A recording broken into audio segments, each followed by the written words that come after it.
இரண்டாம் கட்ட தேர்தல் நடக்கிற சமயத்துல இந்த குண்டுவெடிப்பு நடப்பது வந்து அரசியல் அப்படிங்கிறது தேர்தல் இன்னைக்கு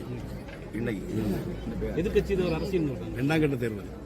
அப்ப ராகுல கைது பண்ணணும்னு சொல்றீங்களா?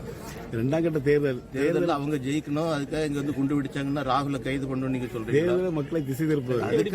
அதான் சார் குண்டு வெடிச்சா காங்கிரஸ் ஜெயிக்கிறோம் அப்படிதானே? அப்போ காங்கிரஸ் தானே திட்டமிட்டு குண்டு வெடிச்சா அவங்க கைது செய்யப்பட வேண்டாமா? இல்ல, உளவுத்துறையினுடைய தோல்வின்னு நீங்க ஒத்துக்கிறீங்க.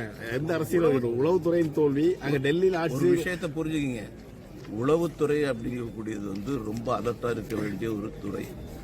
அதுல சில தவறுகள் நடந்திருக்குது நமக்கு சொல்ல தெரியல. ஏன்னா நேற்றை தான் நடந்திருக்கு, அதை பற்றி முழு விவரங்கள் வரல.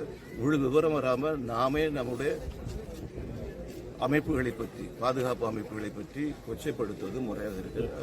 டெல்லி கார்வெடிப்பு முதல்ல வந்து என்னை பொறுத்த வரைக்கும் வந்து கலைஞர் அவர்கள் சொன்ன அந்த வார்த்தை கூடா நட்பு கூடி, இந்த கூட்டணி இருக்குந்தோறும் தமிழகத்துக்கு சாபத்து.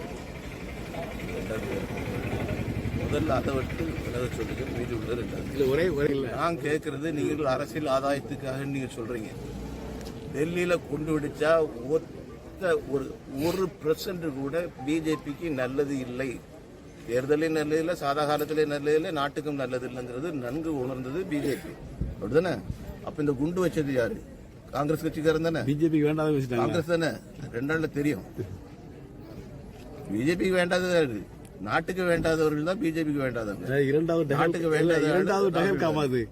டெஹல்காம்னு மக்கள் பேசுறாங்க. எப்படிங்க இரண்டாவது டெஹல்காம்னு மக்கள் பேசுறாங்க? கொஞ்சம் இதெல்லாம் முடிவிட்டு 2 நாள் ஆகட்டும். அவங்க இன்னைக்கு வந்து தேர்தல், நேற்றைக்கு இதை பண்ணியிருக்காங்கன்னா இதனுடைய பின்னணியில் மிகப்பெரிய சதி இருக்குது. இதுல வந்து காங்கிரஸுக்கு என்ன ரோல், குறிப்பாக ராகுல் காந்திக்கு என்ன ரோல் எல்லாம் வரணும்.